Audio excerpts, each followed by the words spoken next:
welcome. Thank you for coming here tonight. For the sake of time, we're going to go ahead and get started. I'm going to first start with a prayer and land acknowledgement. In the spirit of honor and respect, we would like to start our time together with a land acknowledgement.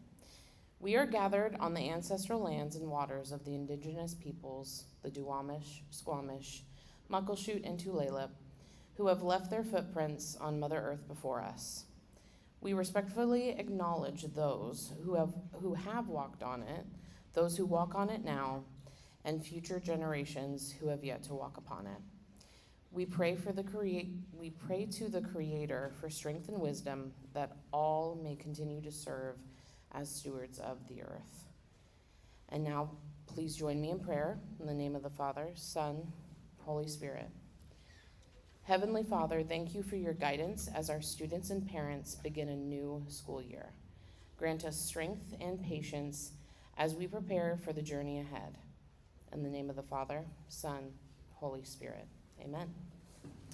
And welcome. Thank you so much for coming tonight. I'm Heather Rabe, one of the school counselors here, and I'm joined by Caitlin Overman, our social emotional counselor, who will be presenting with us as well. This is being recorded, so please know you are still welcome to take notes, but we will be posting these slides and the audio recording online briefly, give us a couple days after tonight. Let's go through our agenda. So first we're going to give an introduction of us and the counseling office, the staff in our department, and then also go through the school counseling program, things that we provide for your students, programming that we already have embedded, and we're going to give some tips on navigating BBHS as a parent, tips and some pieces of support for your student. We're also going to talk a little bit about academics here, which is a huge piece of what we do in the school counseling office, and then also some social emotional health as well. And then we'll wrap it up at the very end with Q&A. So you all are welcome to stick around for Q&A. We'll do a general Q&A for everybody, and then we will also kind of linger after that if there's any more individual questions that you have maybe for your particular student. So this is the counseling team. It's pretty exciting this year because we are starting under a new model, and we are really, really happy about it. The 10th grade parents may know this, right? 9th grade parents, this is brand new to you all. But last year we were a comprehensive model of school counselors, which meant that we did everything that a comprehensive school counselor would do. I like to kind of describe it as there's 3 domains in school counseling, right? There's academic support, there's social emotional support, and then there's college and career counseling. What we have done with the split is we now have a whole dedicated college counseling team that does just the college and career counseling, where us, the school counseling team, can focus on primarily those 2 other domains, the academics and the social emotional support. So we're really, really excited about it. And even more so, your students have more than one counselor, which is really, really cool. So these are the school counseling team. As you can see, they're all broken up by alphabet. We have 3 primary school counselors, right? As you can see, Mr. Mullen, he is typically the first third of the alphabet. And you'll see underneath it, it's listed 9th and 10th grade by last name. You'll notice that like with each grade level, it's broken up a little bit differently. And the intent of that there is so that we just have the same caseloads, right? So not one school counselor is overwhelmed by too many students. So that alphabet will stick for the rest of their 4 years here, but know that if you're kind of on that cusp between 2 counselors in the alphabet, yes, you may have another child on the way coming to Bishop Blanchette that could potentially have a different school counselor. So just wanted to point that out. We have Miss Fleming Bray for the middle of the alphabet, and then myself for the last part of the alphabet. And then Miss Overman will introduce herself, but she is our dedicated social emotional counselor for all students. And then we have Miss Mooring, who is our counseling assistant. She's wonderful. She's kind of the go-to if you have a general question. She's a great person to call up or send an email to that can give you a lot of information. And next, I'm going to go through this slide. This is a slide that we actually presented to your students at Orientation Day, so they could get to know us a little bit more. So just so you guys know who I am, I'm Miss Rabe. And you can see the breakdown of the alphabet there for if you have a 9th grader or a 10th grader. But we wanted to connect with the students to kind of show them like, hey, this was me in high school. I like to talk about, like, I went to Woodinville High School. I was really involved in athletics, right? Some fun facts about me. Some people related to the music, some did not. And now who I am now, right? Who I am now. And I got to announce to my 10th graders who know me a little bit more that I got engaged this summer, so that's really, really exciting. And that was fun to kind of poke fun at a Taylor Swift quote in there. Okay.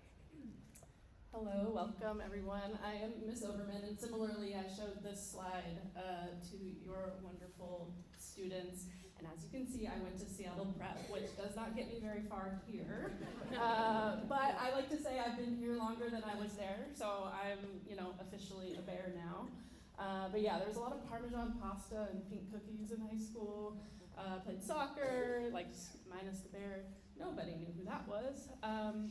And then you can see me, I've got 2 sons, and my fun fact was that I have a titanium hip, which was equal parts horrifying and confusing for the young people, but a fun fact indeed.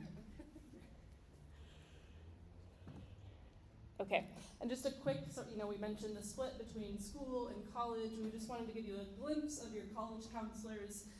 We have Miss Camden, Mr. Russell, and Miss Cipolla. She's our newest counselor this year. So you can kind of see the breakdown on alphabet as well, if you want to take a moment and figure out where your student will fall there.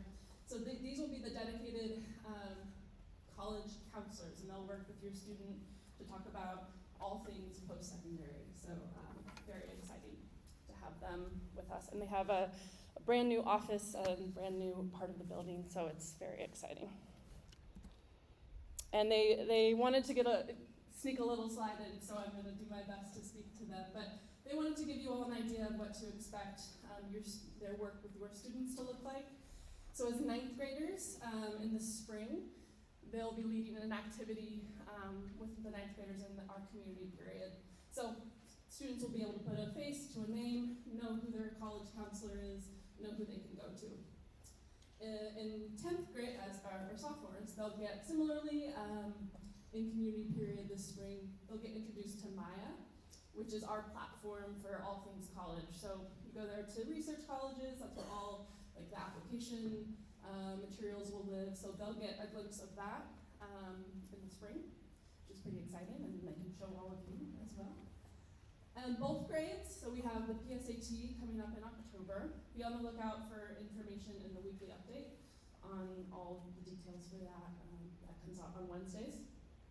And then their little plug is to, it's early. We don't need to be, laser focused on college and what comes next, but they encourage you to tour campuses, right? If you go on a vacation and there's a college nearby, go check it out. The more they can kind of see how it feels to be on a college campus, the better. Get them familiar with that. Talk about plans, help them dream about what comes next.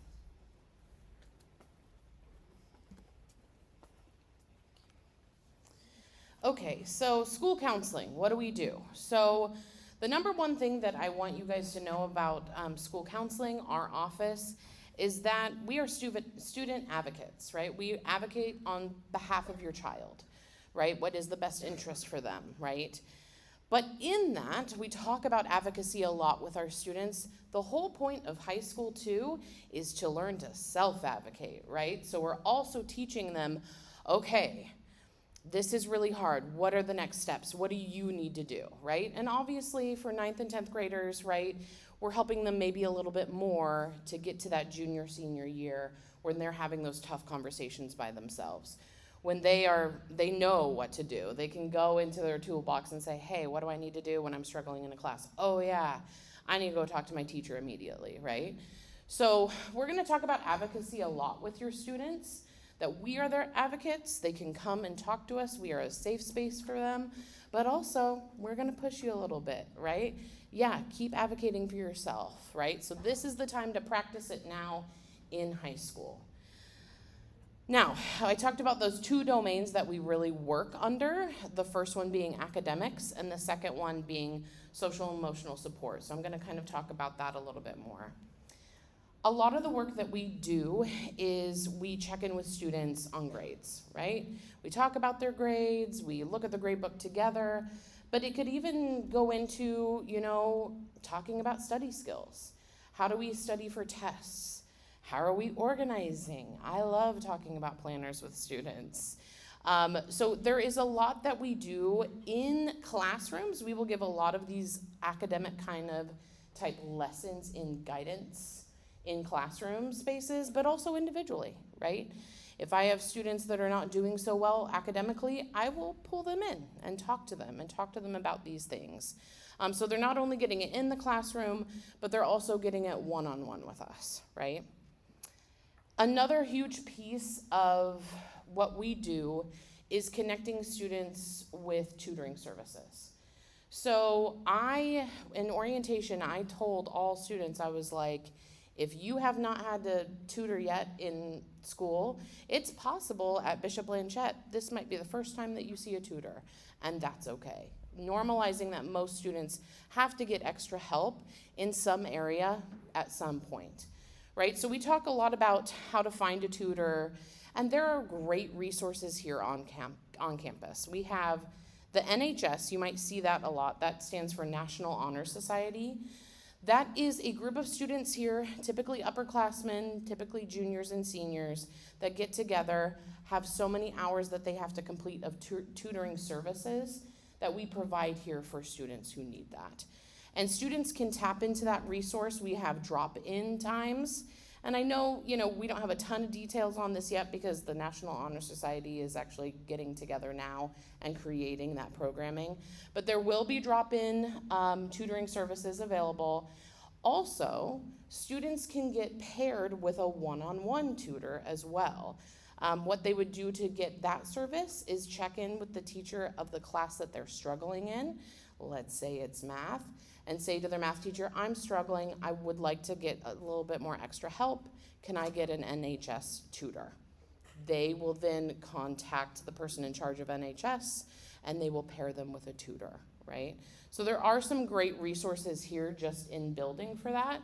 But obviously we also have outside tutoring services available and referrals that we can give to students and or parents, right?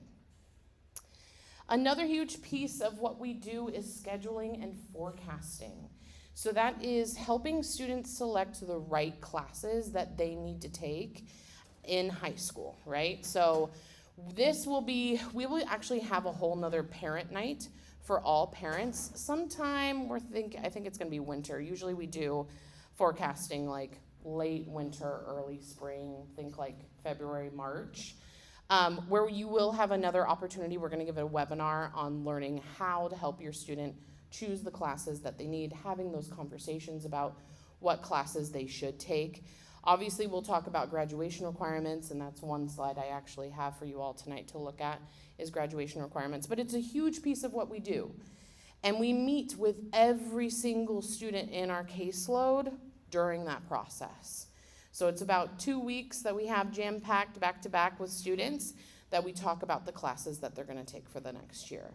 And we do encourage them to go home. You are going home and having a conversation with your parents about what classes you're going to take the next year. We talk about goals, where they want to go for college, right, to help make those class selections.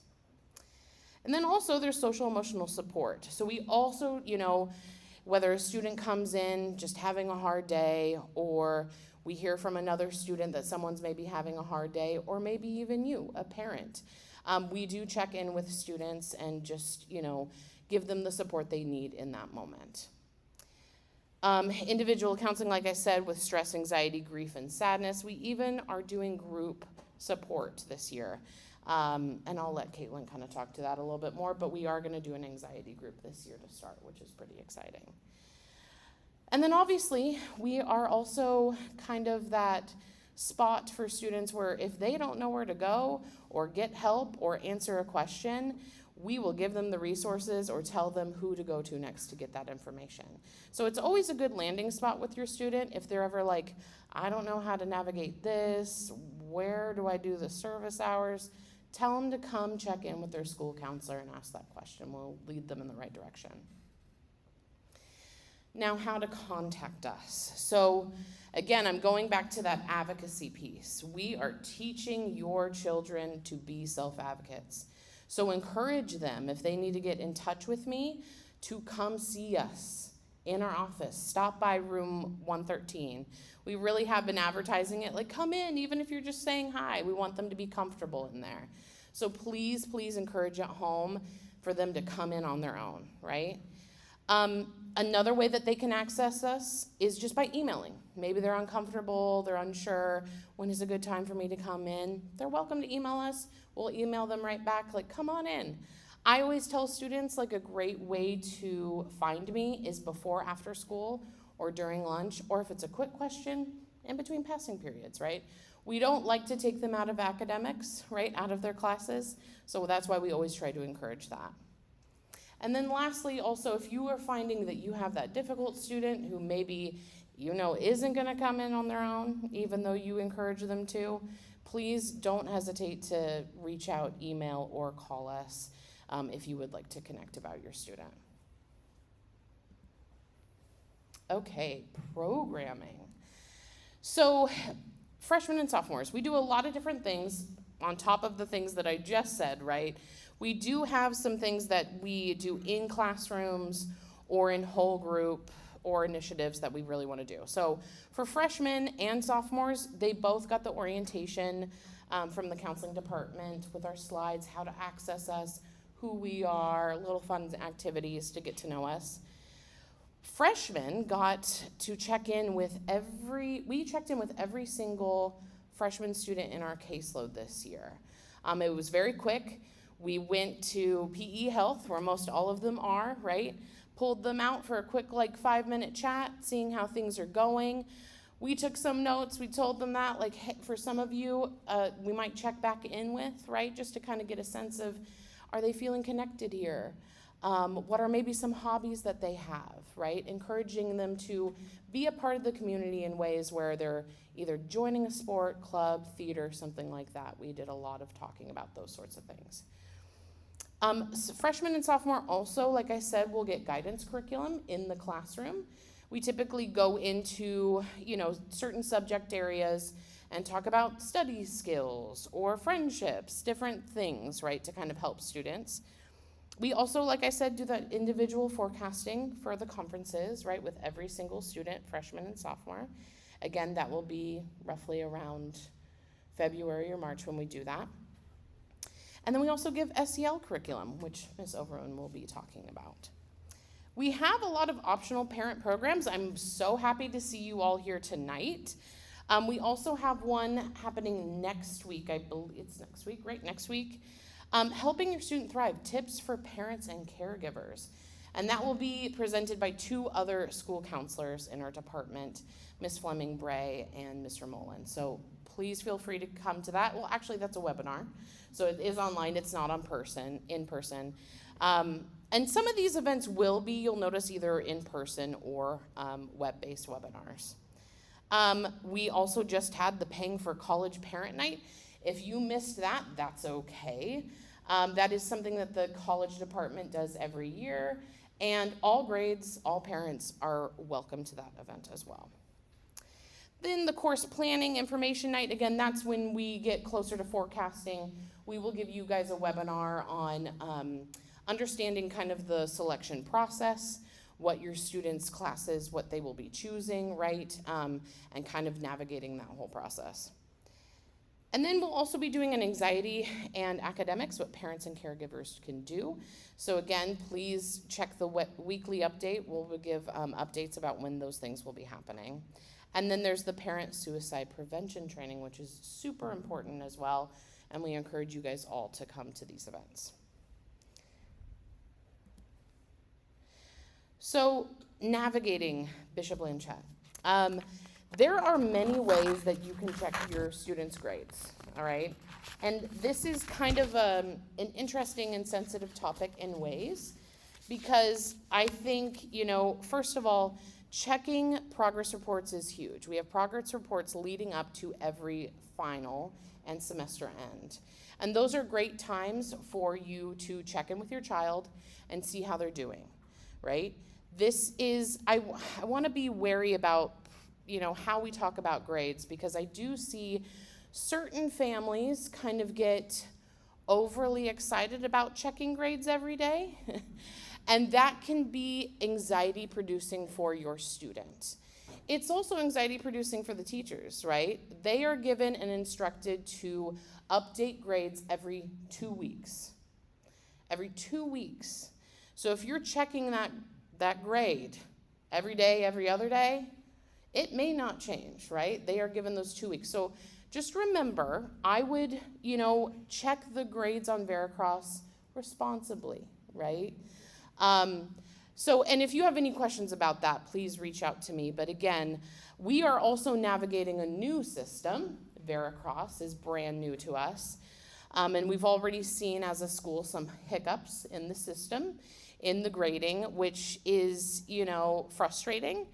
And I think our students are frustrated as well. So I just want you all to know, please give us patience and grace. I know our academic office is working really, really hard to sort through some of those kinks that we have with Veracross. But again, progress reports are a perfect time to check those grades, right? Most teachers will be reaching out to you if your student is struggling, if they are not getting assignments in on time, if they did poorly on a test. They are also instructed, the teachers are instructed to reach out to parents via email or call just to give you a little heads up about how your student is doing. So just know that they are instructed to do that. Also, another resource that you guys should all know about, if you're ever sitting down with your student and trying to help them with their academics, I suggest sitting down with them and saying, hey, open your Google Classroom to each of the classes that you're in. Parents cannot see access to it, but students can. So I would sit down, and sometimes you can see the assignments. I've even sat down with students myself, seen assignments that were in, but they just didn't submit them or send them.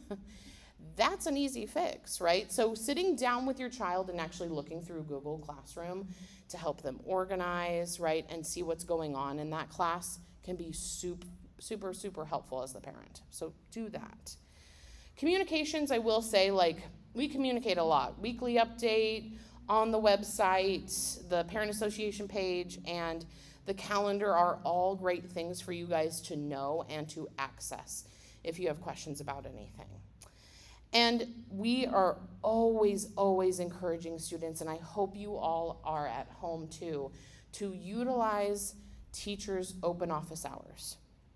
Teachers are supposed to be in their classrooms 30 minutes before and after for any drop-in help a student may have. So that is something that I always kind of lean on with students. I'm like, well, you're having a problem in this class. Have you gone to open office hours, right? So I want you all to be normalizing that as well for students to come in before and after school. And now I'm going to talk about graduation requirements pretty quickly. This is not something too much you need to worry about now, but I always like parents to know about this, so it's clear cut here.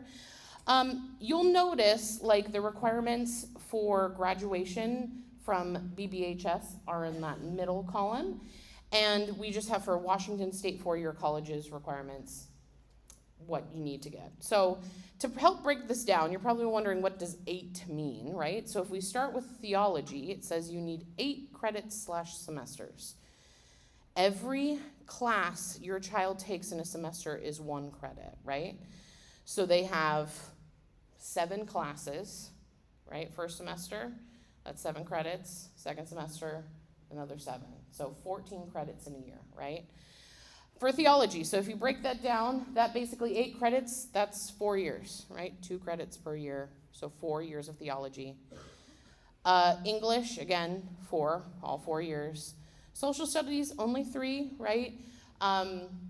Sophomore parents, they're starting social studies, right? And then take it all for the rest of their years here. Math, you'll notice that it is 6, so it is technically 3. However, most of our students here do 4, right? To look competitive for colleges and to keep that math retention going, right? All 4 years. So even though it is 3, typically they're all taken 4 years. Science, also you'll notice is 6, so that's 3 years of science, right? PE health, that's 4, right? If they're getting it done their freshman year, they're already getting 2 done, and then they have 2 more to go. Fine arts, only 2, business tech 2, and with business tech, we will talk about this a lot, but with business tech, it is specific, right? You need to have either completed 1 year of AP computer science or computer science and personal finance for that business. Language, you technically only need 2 years, right? And electives, there'll be 8 electives left over for students to do. So graduating with that amount of credits. And you'll notice also for Washington State, a lot of them coincide, right? So that your students are ready for the 4-year college requirements. Weighted GPA. This might be a new thing to some of you, but there is going to be on the student's transcript when they graduate from here, there will be an unweighted GPA, cumulative, and weighted GPA, cumulative, right? And so I kind of want to talk about, well, how is the weighted GPA a little bit different? So if your student takes a honors class, they get added 0.5 onto that GPA. It's weighted 0.5. If they take an AP or a UW in the high school class, like the UW in the high school for language and also chemistry, those are some options, they get weighted 1 extra point, right? So when it's all recalculated, they will have more of a weighted GPA if they take honors or AP courses, right?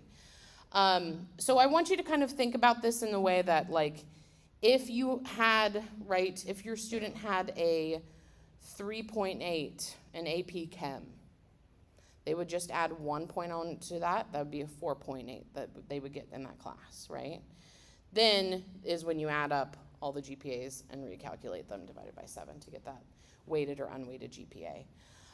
So this is also all in the course catalog, what I'm going through, the graduation requirements, our weighted GPA. I always tell parents, go online and look at the course catalog. It will also give you a list of all the classes we offer with prerequisites to get into those classes. And there's also this great resource on there where a student can map out each class that they're taking each year. So go ahead and take a look at that. Course catalog is super, super helpful. And again, it has all this information. Okay, what if my student is struggling academically, right? I mean, the first thing that I'm always going to say, if a student comes in to talk to me, is my question is going to be, have you talked to your teacher, right? Have you had that conversation? Again, self-advocacy. Also, I don't know what's going on in your class. So go talk to the teacher who is teaching the actual curriculum to you and who sees you in class, right? They're going to be able to notice things and help you more deeply than I can. So I'm always encouraging students to go into open office hours, have that conversation with a teacher. And if they're struggling with that, if they're nervous about that, I can help with that, right? We can go into the classroom with the student and kind of work on that a little bit. Again, like I said, review the Google Classroom together. That's a huge tip that I can help, that I think is where you should start as a parent. And then also reaching out to the school counselor is always an option, right? Obviously, I'm going to always encourage that teacher open office hours and reviewing study skills and things with them. But if it comes down to it, then we're talking about tutoring, right? The NHS tutoring lab or even just a one-on-one tutor, if that's better. How parents can support. Encourage your students to use a planner. Encourage them. It is hard dealing with a block schedule. One thing that I also tell students is after a green day, go home, do all that green day work, because if you get confused and you have a question, you can go in the next day and be like, oh, I had a problem on the homework, what does this mean? And then it's not late, right? So getting in the habit of when it's a green day, do the green day work, even though it's very tempting to put it off an extra day. Do that work, gold day, do that work, right? So keeping up that rhythm. Again, we talked about those healthy boundaries with grade checks on Veracross. Be mindful yourself of how often you are checking that. It will help you as well. Help them get organized. Do they need a planner? Do they need different folders to stay organized? Different binders for different classes? What's going to help them through the day, right? And assist them in reviewing for tests, even if that's giving them a quick quiz, if it's doing flashcards with them. That can be so helpful, and you engaging in their learning is so helpful to them. Making sure that you also have the dedicated workspace at home. No distractions. Where is this dedicated workspace, right? Is it in a good environment? And making that available to them, right? You guys are setting them up for good study habits for college as well. And then encourage them to communicate with teachers, right? That's another one hammering home with you guys. Sit down maybe over the dinner table and maybe set some goals. What are some goals that they have for this year? Maybe it is a certain GPA by the end of first semester. Maybe it's a certain GPA by the end of this year. Maybe it's joining a club or a sport, right? So talk about goals with them, what do they want to accomplish this year? And also prioritize that balance. That is huge. Sometimes we are having conversations about, you have so many extracurricular activities and it's impeding your studies. What do we need to give up? Or what do we need to rethink, right?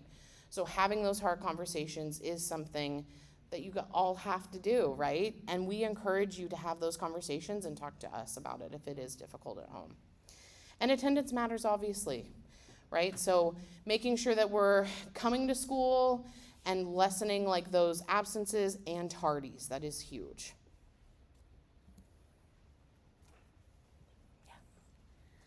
Okay.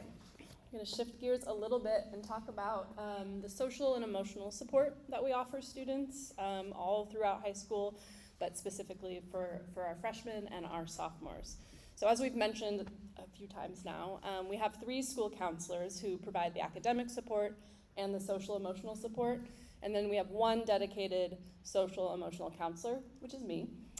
So I tell students, I get to focus on the life stuff, right? Like if you're stressed out, if you're worried about something, if your friend is having a hard time or just things are feeling overwhelming, my office can be a landing space for your student. So if they need somewhere to go, someone to talk to, we're all available, and that is really my sole focus.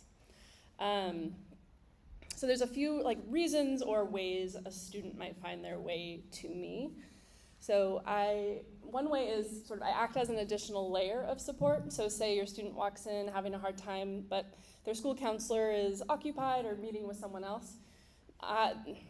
Me being there and our other counselors, there's always going to be someone who can meet with your student if they're having a hard time. So I'm sort of an additional layer of that social emotional support.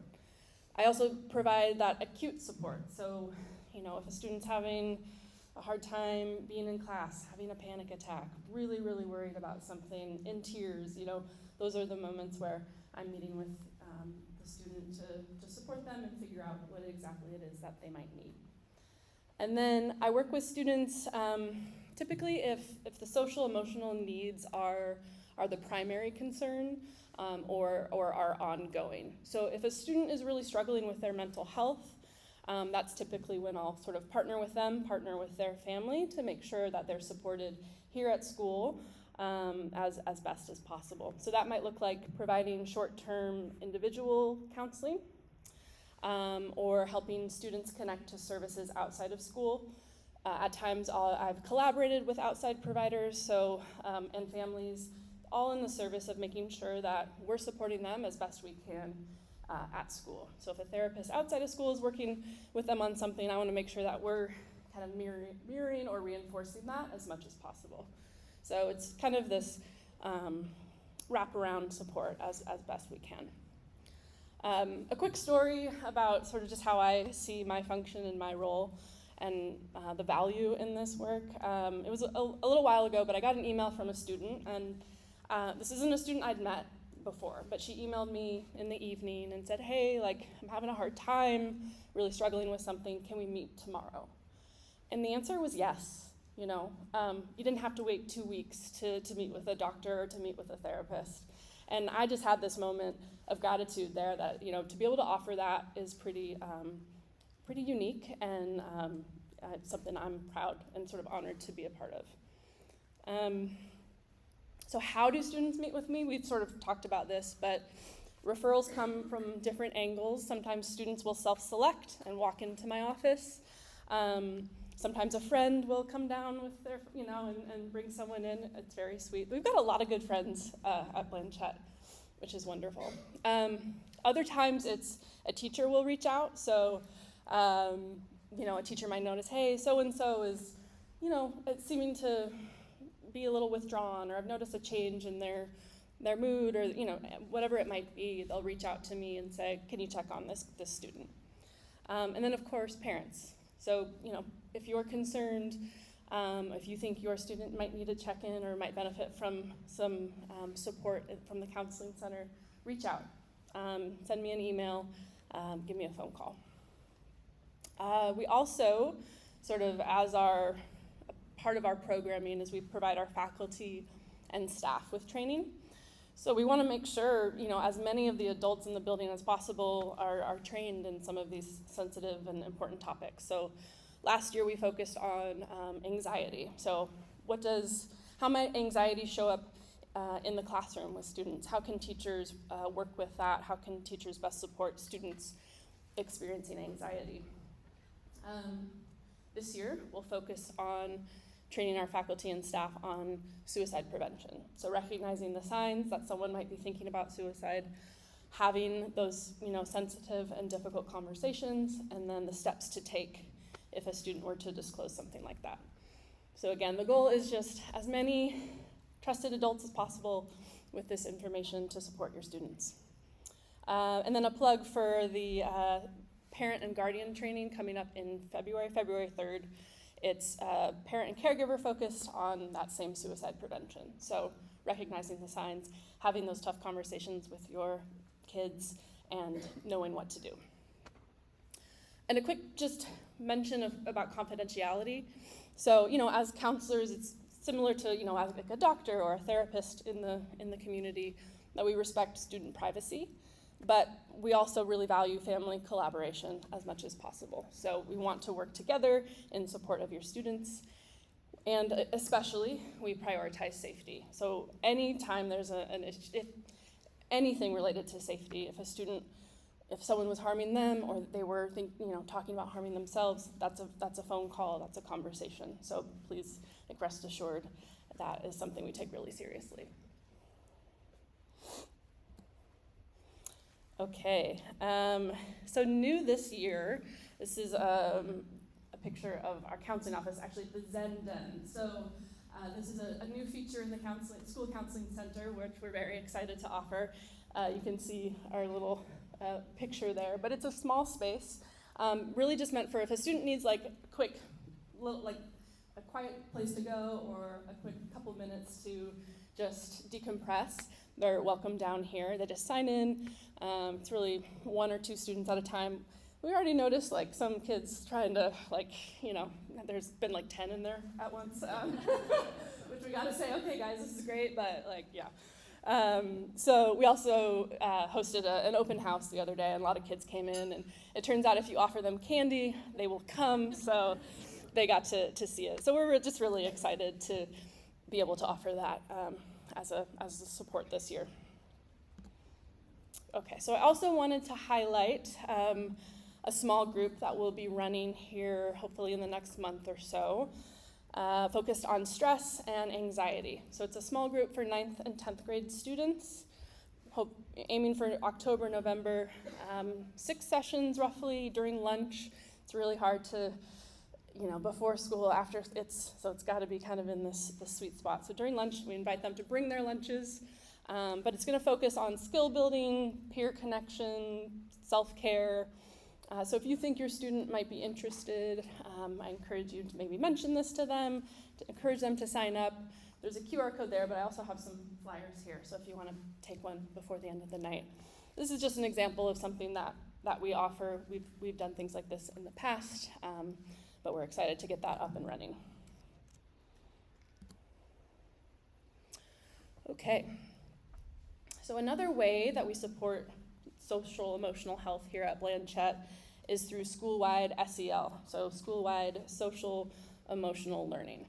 And essentially what that means is helping students build the skills they need to better understand themselves, manage their emotions, build healthy relationships, make responsible decisions, and navigate challenges. So it's about giving them those tools that are going to help them sort of navigate all the ups and downs, through high school and beyond. So we're excited to be expanding this programming this year. So we will meet with your student 3 times throughout the year in their CP to focus specifically on social emotional learning. So each grade level will kind of map to one of these 5 competencies that you see here. So 9th graders will be focusing on self-awareness and social awareness. They're adjusting to a new environment. This is a new place, new people, new everything. So we want to help them kind of get to know themselves better so they can make choices that feel aligned with them. So we're going to be talking about recognizing and naming emotions, building and maintaining healthy friendships. What does it mean to be a good friend? How do you know if, what are the signs that maybe someone is not actually being a good friend, and how do you navigate that? And then exploring values and identity and belonging. So that will happen sort of throughout the year, which we're really excited about. And then in 10th grade, we'll move into self-management. So we'll practice strategies for managing stress.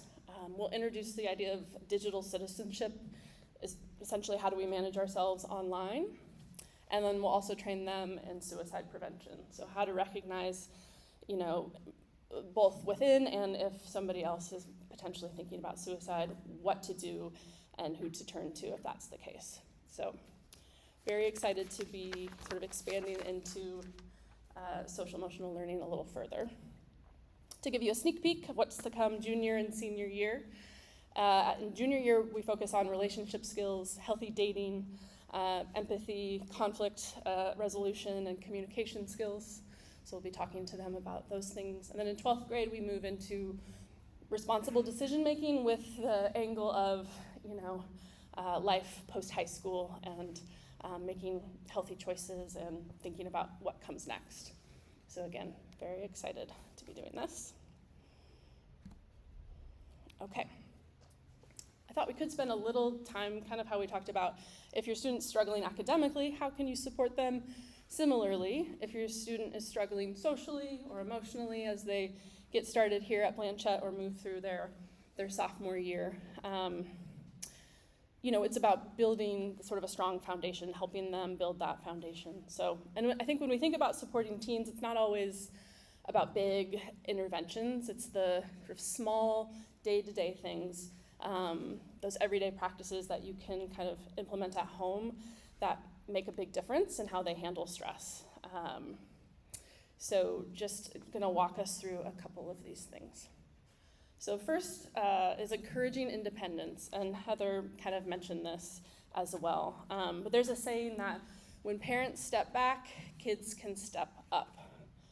And the idea there is that if we give them the opportunity to practice autonomy, so making choices, solving problems, managing responsibility on their own, that actually can lead to lower levels of anxiety and higher levels of well-being. And 9th and 10th grade are great times to practice these things, right? As they're getting started, moving through high school, we want to encourage independence as much as possible. So, sort of said it, but encouraging your teen to email their teacher directly, right? To be the one who reaches out, to send that email. Let them navigate tricky social situations on their own before stepping in. Let them manage their homework schedule, their sports schedule, as much as possible. And it's not easy, to watch them potentially miss a deadline or kind of struggle through a social situation. But the way I like to think about it is if we give them the opportunity to now, while they're in a familiar environment, while they're, in a community that is supportive, it will prepare them all the more for when they launch into life post-high school. So let's let them kind of wrestle with life's challenges, and they'll build the skills, to navigate things down the road as well. Second, normalize stress and struggle. Remind them it's normal to feel stress as we move through the year, as academics start to feel heavier. Make sure they know that's okay, that's to be expected, it's normal, it's okay to make mistakes, just encouraging that. Stay connected, kind of without hovering. So car rides, or maybe in the kitchen while you're making dinner, or if you're out on, taking the dog on a walk. Those are all really great opportunities sort of for low pressure conversations. Something about not looking at each other, I guess, you're driving, it's just, things can flow a little easier.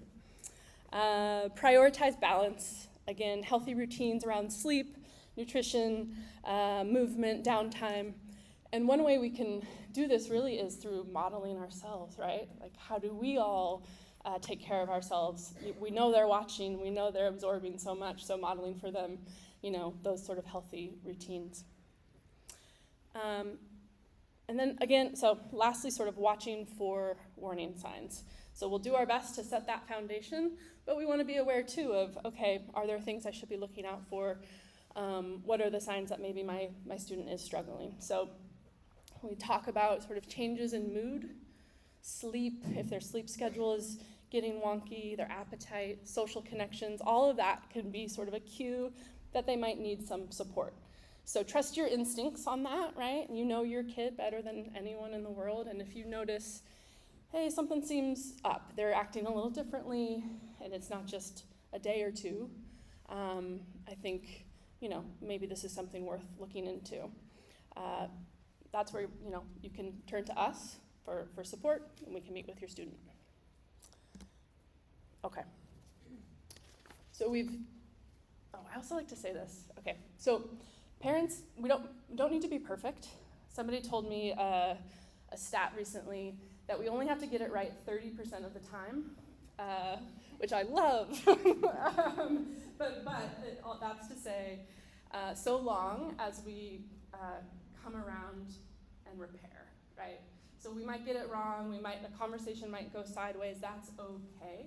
As long as we're coming back around, sort of acknowledging what happened, repairing whatever it was that might have felt wonky. So 30%.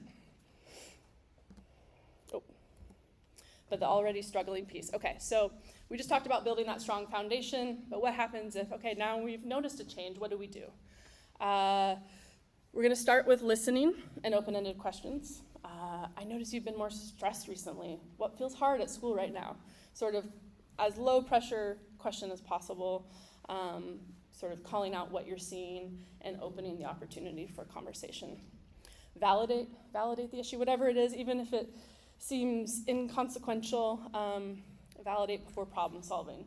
I know the impulse to jump in and problem solve is strong, but if we can kind of step back and just listen, that sounds really hard. I'm glad you told me, thanks for telling me that.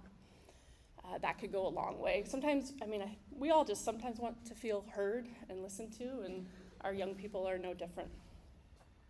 Third, kind of respond instead of react, which is just a great reminder. So kind of taking a step back, remaining calm, even if what they're sharing is upsetting or is concerning, remaining calm, being that sort of presence for them, that will allow them to open up more. So focusing on understanding and not fixing. And then reach out, please reach out to us. We can be a great first stop. Whether it's, okay, now we're gonna meet with your student and work this out, or here are some resources that we can refer you to. So please don't hesitate to reach out to us. Okay? Yeah. So again, thank you. Thank you so much for coming tonight. We wanna honor your time. If you need to go, that's okay. But for right now, we will open up general Q&A. Maybe it's something that relates to all of us, a question that might be helpful. Otherwise, after that, we will stick around for individual questions if it's more specific to your own child. Yeah. Can students waive out of some of the PE credits doing schoolwork? Great question. So the question was, can students waive out of PE if they do a sport? Yes. Technically, they can waive only one, though. And so if they do a sport, whether it's here or outside, outside's a little bit harder. They have to do so many hours and prove that. So it is really easy if your child does a sport here. They can waive one of those 4. Remember, we talked about PE credits. And they would do that online. There's an online form that they fill out on the academic website. So if you go there, you'll see if you scroll down PE waiver, click on that, they fill out the form, then you're good to go. Yeah, great question. Any other questions? Yeah. Is there any programming around alcohol and drugs? Ooh, that's a really good question. Yeah. So do you want to answer Yeah. this a little bit? Okay. Yeah, the Oh, question. yes. The question was about, is there any programming around drugs and alcohol? Yes. So last year we did a whole school assembly focused on fentanyl and the risks and the harm, and that was. And then this year, because freshmen wouldn't have gotten that last year, we just the other day had an assembly for our freshmen. So I think that's an area we can grow upon too. But yeah, we are seeing the need for that more and more, and had a pretty successful assembly last year. Yeah. Yeah. You kind of mentioned Green Day as being maybe a lot of homework being assigned that day. Is that? Let me clarify that. So what I was saying was, like, with a block schedule, right, you're only seeing that class 2, sometimes 3 days a week, right? And so the work can pile on, and I've noticed with a lot of freshman students learning, it's like, oh my gosh, this is a lot more homework than before, right? What we see is students slip, right, that don't complete the homework that day. Green and gold, it all depends on your student schedule, right, the rigor of that schedule. But just in general, my tip was stay on that green day homework the day after Green Day. Gold Day, same. Do that homework, because if you are lost and you're like, I don't even know how am I supposed to complete this? You have one more day to go back to your teacher and ask that question so that it's not late. What I see is like students turning things in late because they didn't understand, and then that spirals and piles on, and that's when it gets into a really bad place, right? So just getting into the habit of completing all the Green Day homework that day and Gold Day that day. Yeah. Does that answer your question? Okay. Yes. Is there school-wide policy about late work? Like how much counts? Or like. Yeah, so for late work, that's dependent on the teacher. So there should be a syllabus where students are told about the late work and their policy, but it's teacher dependent. I would, check in with your student, make sure that they know that too. That's a good question to ask. Yeah. Is there any plan to import the data from the old system into the new Veracross system so that, at least for the sophomores, we have like a full view of all 4 years of what our kids have taken? That is a great question. I'm sure that they are working on that, because I know from my perspective, I can't see sometimes on the transcript past classes. I'm sure they're working on that. Absolutely, because that would be helpful to you as well. Yeah. And I will take that to the academic office too to make sure it is a priority. Yeah, totally. Any other questions? No? Okay. Well, we'll stick around for a couple. Oh wait, sorry. Yes. A quick, easy one. You guys met with the freshmen just for a few minutes. Yeah. You guys, if you don't see kids coming to you, do you check in with them like once a semester, or from now on, do they just need to come to you? Well, we will proactively check in with students if we see the need, right? Or if we're hearing things, absolutely. So we check in with them, even though freshmen, yes, we talked about one time. Certainly, it really kind of depends on your student too. Like, how often are they coming in to see me too, right? Like, students can come in and see me as much as they want. It's unlimited, right? But no, we take action in connecting again, right? When we're seeing warning signs, or we're seeing grade slip, or we're getting an email from you or from a teacher, we're definitely going to see them again. Yeah. Great question. Okay. Awesome. Thanks, you guys. Have a great night. Stay dry.